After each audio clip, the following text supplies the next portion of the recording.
Shout out to my friends at Gridwise. They have a phenomenal website called gridwise.io. They also have a cool channel. I've given them shout outs several times. Thorough blogs, right? Now, this article, the best phones for rideshare, Uber and Lyft drivers, they've gone into a lot of details, but I see the opening topic is a topic that I made as a video when I started out, and it became one of the most watched rideshare videos with several million views, and that is, should you have two phones? Or what is the two phone Uber trick, right? So I'm going to just, before I dive into this article, I want to clarify that most of the pros use at least two phones, or a tablet and a phone. And the reason is simple, because you should always be running those 4 apps simultaneously. You should have the Uber and Lyft Rider app on to get the intel. Where are the cars situated? Where can you reposition yourself? Where's the action? So that gives you a lot of data. And then you've got the other two on each phone, Uber and Lyft driver apps. So you're picking up, simultaneously, you're picking up more trips per shift. If the Uber one goes off, boom, you switch off the Lyft. If the Lyft one goes off, boom, you switch off the Uber one. Makes sense, right? And then the other two apps in the background just to get good data. So many people say, oh man, you don't need two phones for that. Yeah, I guess you could do all 4 on one phone. But you got to think about safety and security when you're on the road. So you're toggling between 4 different apps, disaster.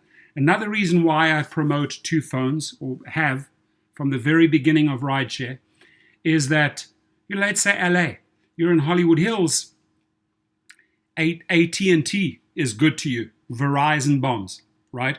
Now, if you're in other areas, Verizon's better than AT&T. So what you want to do is sort of like, you want to get on those 2 plans, 2 phones, get the best plans possible, right? And you will be getting more trips. You will be getting more data, right? The most important thing is that you will really be driving safer versus doing everything on one phone. But by all means, if you want to save yourself that one phone, if you want to save yourself that monthly, go for it. But I'll tell you, when you look at it over 12 months, the money that you make additionally, the safety that you have in the car because of 2 phones, I would never ever think twice. 2 phones all the way. So I will dive in. The best phones for rideshare, Uber and Lyft drivers. There once was a time when cell phones were considered an extravagance or even frivolous. Remember those big phones? But that's a long time gone. These phones are now a necessity for people in many professions, including rideshare drivers, for whom a good cell phone is every bit as important as a reliable vehicle. Without it, you'd have no way of getting ride requests, navigating, or even making money. But when seeking out a new cell phone, a huge array of options can either make us drool at the bright, shiny screens or pull our collective hair out in utter exasperation.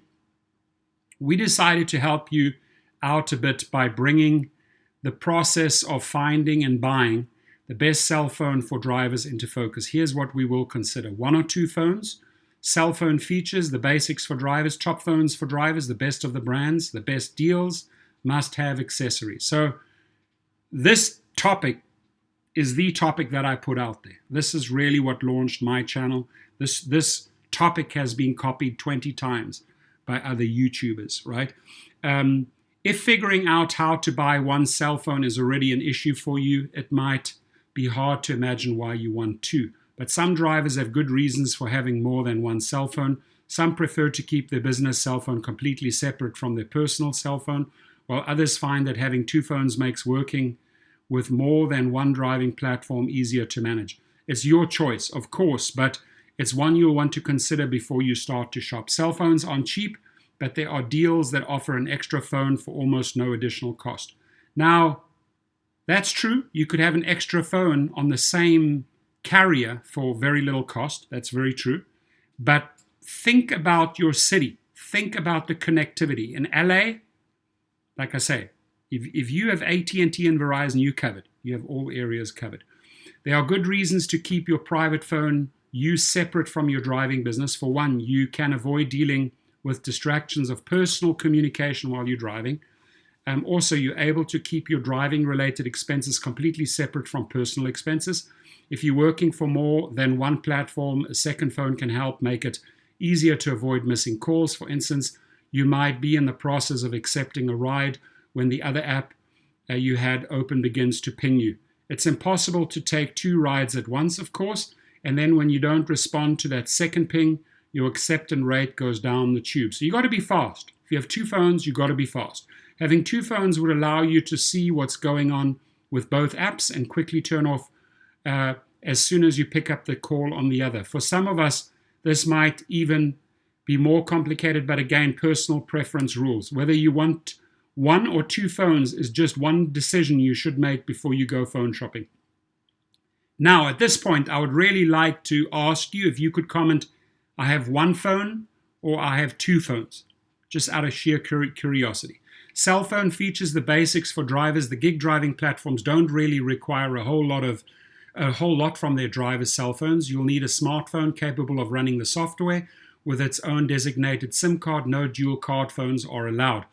Both Uber and Lyft specify the phones that will work best with their apps. For example, Uber advises drivers to use iPhones with iOS 11 or higher and Android version 5 or higher. Lyft software will run on iOS 10 or higher and Android 5 or higher. Check out these links to get specific do's and don'ts for iOS and Android for Uber and both operating systems for Lyft. Contrary to popular opinion, not all phones run on iOS or Android software, and those that cannot be used by the driver apps, here's a list put together by HireCar of phones you might not use with Uber. You might not use Motorola Moto G, Samsung Core 2, Samsung Galaxy Grand Prime, Samsung Galaxy Core Prime, Samsung Galaxy E5, Samsung entire J series, Samsung Galaxy S Duos, Samsung Galaxy Star 2, Sony devices, and Xiaomi devices. Although this may be disappointing, especially if you own one of these phones and plan to use it for driving, there are plenty of other options. When you first purchase a phone, you'll want to get one that's easy to update and has a decent lifespan. Sometimes buying an older model because it's cheap could end up costing you more should you have to buy a new phone again in a year or less. Screen size. It's a personal preference, but there are limits. Most drivers will want a screen that is 4.5 inches measured diagonally or larger. Consider factors such as the size of your hands, determining whether or not your fingers or thumbs can quickly and accurately hit the right area of a touch screen. A larger screen will give you the ability to swipe between apps and read messages more easily, but could also be cumbersome and more costly. You can buy a phone that's locked or unlocked depending on the level of commitment you want to a provider. With an unlocked phone, you can change carriers and keep the same phone. It's also convenient if you travel out of the country. Always check to see which cellular service providers are compatible with your unlocked phone before buying. In terms of nice to have, 5G is similar. Do you need 5G for rideshare? Probably not, at least for now. But if you're looking for a phone that will stream data at faster speeds and continue to be supported in the future, you might want to consider 5G. I would consider 5G if you also are running social media, if you do other work, if you have a YouTube channel, like I myself, so I have 5G. This is true even though 5G service is still sparse in the United States. All of the phones available 5G are among the newest, and whether you choose to get one will depend largely on how much you want to spend. If you're really looking to the future, you'll want your phone to have C-band compatibility. In essence, C-band is a way to get 5G to work more effectively and cover greater distances than it can now. Currently, the iPhone 12 are the only phones that are C-band compatible, but that will change throughout this year. Other companies will be developing the hardware and will apply for FCC certification. Again, this isn't a must-have, but if you're investing in a high-end phone, you'd like to keep for a few years, C-band compatibility is a feature you'll want to consider. Battery life is another important consideration. You'll probably connect your phone to a charger while you're driving. I would highly advise that, but when you're spending time parked, waiting at airports or other passenger-rich areas, or mixing in deliveries and restaurant wait times with your driving, you'll need a battery you can depend on. Durability matters a lot. The most honest among us will admit to dropping our phones or splashing some kind of liquid on them at least once or twice a shift. So you'll want a phone that isn't so fragile and that its screen will shatter on impact. No matter how durable your phone is, you're smart to get a protective case. And to be fully protected, you might want to look into insurance that will cover mishaps or the loss. I would highly advise going for the insurance. Economy is a key phone feature for most drivers. While it's nice to have the brightest, shiniest gadget out there, it doesn't make sense to overextend your budget when you probably won't be using 4 camera lenses capable of capturing the intricate patterns in a fly's wing while you're doing your rideshare driving. Don't be cheap, but do be practical. Considering all that you've read so far, here are the basic qualities you'll be looking for in a phone. Compatible operating system, reasonable lifespan, screen size that's comfortable for you, reliable battery life, durability, affordable price. And by the way, I don't know I'm going to see later who wrote the article, but I just really love the way Gridwise lays out their articles. Top phone for drivers, best of the brands. In this selection, we'll look at the top 5 phone companies in alphabetical order and explore what each has to offer. We'll then pass along our recommendations for drivers. Apple iPhone, this mega company's offerings are often considered the gold standard for smartphones, but are they worth the price? If you want the new iPhone 12, prices start for about $730. The iPhone 12 Pro Max has a huge screen. It's about price tag about $1,000. Really, the iPhone 12 mini has everything a driver needs, and it's packed with features. Apple has managed to do stuff every iPhone 12 feature in this phone, says a November 2020 article in Wired. You get a 5.4-inch high-density screen, 4G, 4 gigabyte of RAM, and pocket-sized convenience. If the mini 730 price tag is a bit steep for you, consider the iPhone SE. Built in an iPhone 8 body, the 4.7-inch screen is good enough for driving, and so is the RAM. That SE is about $400. Best of brand for drivers, the Apple iPhone 12 mini. Google Pixel, as the creator of Android operating systems, Google knows what a phone needs to make its software run at its best. So when you buy a Pixel, you're getting the same kind of uniformity you'd achieve by buying an Apple phone. The most expensive Pixel phone can be yours for as little as $115, with the highest priced models around $700. Most reviewers recommend you choose a phone somewhere in the mid-range, such as the popular and highly functional Pixel 4a. It features 6 gigabytes of RAM, 5.8-inch screen, and can be configured for as little as $349.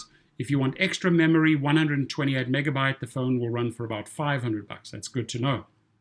So the Google Pixel 4a is a solid phone. There are cheaper models, but they will be, if they're not already, incapable of running the latest version of Android software. If you want to go with an older model, make it the Pixel 3a because it still stands a chance of lasting another year or two. Best of brand for drivers, Google Pixel 4a. Probably price tag $500. LG, this company initials don't really stand for life's good, but you might think that when you see its innovative products. LG's newest offering, the LG Wing, around $1,000, has a T-shaped dual screen design, while another, the LG GBX Thin Q, about $400, has 2 screens facing each other. You can also detach one and use the phone on a single screen or buy a single screen version for about $200. All of this is interesting and kind of cool, but do drivers really need 2 screens? Well, maybe if you want to see your music screen while you're navigating, this phone will do that. Also, with one or two exceptions, the reviews on these and other LGs aren't as glowing as phones from the other companies.